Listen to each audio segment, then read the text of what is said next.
Hi hello welcome back to my channel. ఎలా ఉన్నారండి అందరూ? నేనైతే సూపర్ ఉన్నాను. మీరందరూ కూడా బాగుంటారని కోరుకుంటున్నాను. ఇవాళ అయితే మనం పావు బాజీ అంటే పావులో మనం నంచుకునేది బాజీ కూర ఎలా చేయాలో చూద్దాం.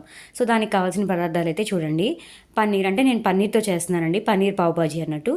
పన్నీర్, పచ్చిమిర్చి, క్యారెట్, ఆనియన్, ఆలు. ఆలు అయితే పెద్దవైతే కనుక ఒకటే తీసుకోండి, చిన్నవైతే రెండు తీసుకోండి. టమాటా కూడా అంతే, పెద్దవైతే ఒకటి, చిన్నవైతే రెండు తీసుకోండి.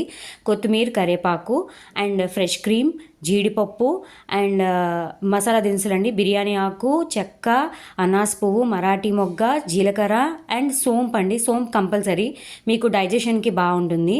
అండ్ కారం, ఉప్పు, ధనియాల పొడి అండ్ గరం మసాలా అండి. గరం మసాలా కంపల్సరీ. అండ్ ఇవన్నీ మనం ప్రిపేర్ చేసుకుని కర్రీ తినేసాక లాస్ట్లో మ్యాంగో, అది తినకపోతే ఎలా చెప్పండి. సో మ్యాంగో కూడా నేను రెడీగా పెట్టుకున్నాను, తినేసాక మ్యాంగో కూడా తిందాము అని. సో ఇప్పుడైతే ఇంగ్రీడియంట్స్ చూసారు కదా, ఒకసారి చూసేసుకోండి. ఇప్పుడైతే ఎలా చేయాలో చూద్దాం. ఫస్ట్ అయితే మనం బంగాళదుంపల్ని ఇలా ఫస్ట్ కట్ చేసుకోవాలి. అండ్ క్యారెట్ అయితే పీల్ తీసేసుకోండి. పీల్ తీయకపోతే కనుక మనకి తర్వాత రాదు, బంగాళదుంప వచ్చినంత ఈజీగా రాదు. అవైతే ఫస్ట్ ఉడకపెట్టేసుకుంటున్నానండి. అవి ఉడికేలోపు ఇప్పుడు బాగా ట్రెండింగ్గా ఉంది కదండి పన్నీర్ని డైరెక్ట్గా అలా పన్నీర్ మొత్తం ఫ్రై చేయడం. సో అలా బాండీలో కొంచెం ఎక్కువ ఆయిలే వేసుకోవాలండి. ఎక్కువ ఆయిల్ వేసుకుని అలా పన్నీర్ మొత్తాన్ని గ్రిప్ చేసి డీప్ ఫ్రై చేద్దామని చెప్పి ట్రై చేశాను. బట్ ఫ్రెండ్స్ చెప్తున్నాను, నాకైతే వర్కౌట్ అవ్వలేదు. బట్ ఇది ఎప్పుడు వర్కౌట్ అవుతుందంటే తీసినమ్మటే, అంటే మనం ఫ్రిడ్జ్లోంచి తీసినమ్మటే గట్టిగా ఉన్నప్పుడే చేయాలి.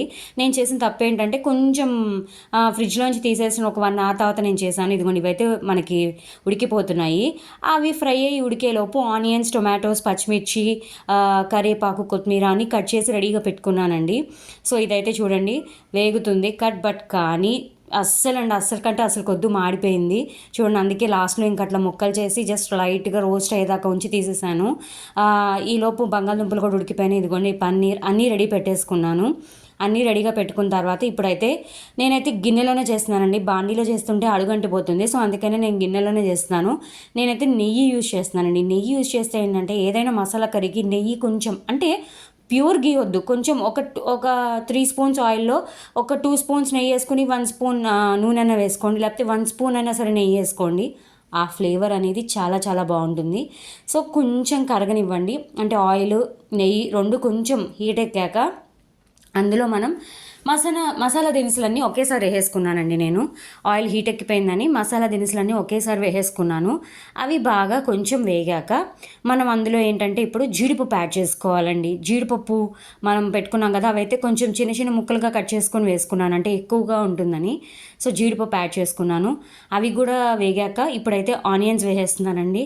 ఆనియన్స్ వేసేస్తున్నాను. ఆనియన్స్ కూడా అంతే, కొంచెం లైట్గా మగ్గాలి, ఆరెల్స్ ఫ్రై అయినా చాలు.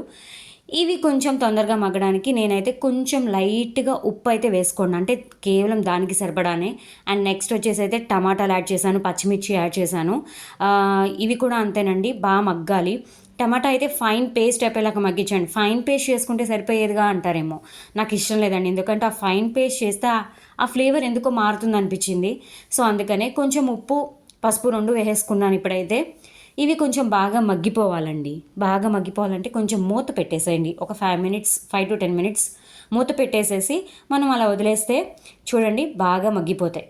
బాగా మగ్గిపోయినాయి. ఇప్పుడైతే మనం గరిటతో ఒకసారి బాగా కలిపేసేసుకుంటే మనకు తెలిసిపోతుంది మగ్గాయా లేదా అనేది.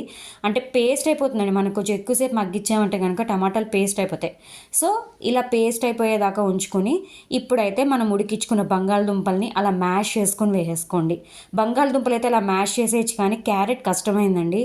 చిన్న ముక్క అయితే కట్ చేయగలిగాను, కానీ అలా పిసికేయగలిగా, కానీ మ్యాష్ చేయగలిగా, కానీ పెద్దది అవ్వలేదు. సో అందుకనే దాన్ని కూడా చిన్న చిన్న ముక్కలుగా కట్ చేసుకుని వేసాను. చూడండి చాలా కష్టంగా అనిపించింది. ఎంతసేపు ఉడికించినా కానీ క్యారెట్ ఎందుకనో మ్యాష్ అవ్వలేదు.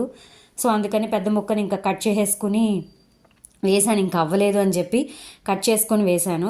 క్యారెట్ మీరైనా అంతే అట్లా కట్ చేసుకొని వేసుకోండి. అండ్ ఇప్పుడైతే కొంచెం వాటర్ వేసేసి కొంచెం సేపు వదిలేసానండి. కొంచెం సేపు అంటే కొంచెం బంగాళదుంప ఇంకా ఏదన్నా ఎక్కడన్నా ఉడకంది ఉన్నా కూడా ఉడికిపోతుందని చెప్పి కొంచెం సేపు అట్లా వాటర్ వేసేసి బాగా కలిపేసేసి మూత పెట్టేసి వదిలేసాను. తీసాక కొంచెం ఉప్పు, అంటే సరిపడా ఉప్పు వేసేసానండి. కారం, స్పైసీగా తినే వాళ్ళైతే కొంచెం ఎక్కువ వేసుకోండి. అండ్ నెక్స్ట్ 5 minutes అట్లా మగ్గించండి. అలా మూత పెట్టుకుని మగ్గిచ్చేసాక ఓపెన్ చేసినాక మనమైతే ఇప్పుడు కొంచెం ధనియాల పొడి అండ్ గరం మసాలా 2 యాడ్ చేసుకోవాలండి. ఆ అరోమా అయితే చాలా బాగుంది, అదే చెప్తున్నా నేను. ధనియాల పొడి, గరం మసాలా 2 యాడ్ చేశాక పన్నీర్ ముక్కలు కూడా వేసుకోండి. పన్నీర్ ముక్కలు కూడా వేసేయాలి. నేను అది స్కిప్ చేశానండి చూపించడం, అందుకే చెప్తున్నాను. పన్నీర్ ముక్కలు కూడా వేసేసేయండి. ఇవి కొంచెం మగ్గాలండి. ఒక 5 to 10 minutes మగ్గాక కట్టేయాలనుకున్నాం, కానీ కాదు, ఫ్రెష్ క్రీమ్ వేసుకోవాలి. ఫ్రెష్ క్రీమ్ ఎప్పుడు లాస్ట్లోనే వేసుకోండి, లేకపోతే తీయదనం వచ్చేస్తుంది కూర. లాస్ట్లో కొత్తిమీర వేసేసి కలిపేసేసి డిష్ అవుట్ చేసుకోండి, చాలా బాగుంటుంది. వేడి వేడిగా పావు బజ్జీ రెడీ అయిపోయిందండి. ఇలా ఆనియన్స్ లెమన్తో డిష్ అవుట్ చేశాను. మా వారికి ఇచ్చాను టేస్ట్ చేయమని, టేస్ట్ చేశారు. ట్రస్ట్ మీ అండి, చపాతీ చేసుకోవడం ఓపిక లేనప్పుడు, ఇలా ఎండాకాలం చపాతీ చేయాలంటే కష్టం కాబట్టి this is the best option. మనం కర్రీ ఒకటి చేసుకుంటే చాలు, అన్నీ ఉడకపెట్టేసుకుని రెడీగా ఉంటే చాలా ఈజీగా చేసుకోవచ్చు. టేస్ట్ అయితే చాలా చాలా బాగుందండి. నేను టేస్ట్ చేశాను, నాకు చాలా బాగా నచ్చింది, మా వారికి బాగా నచ్చిందంట. ఇలాంటి వీడియోస్తో మళ్ళీ కలుస్తాను. Until then take care, bye friends.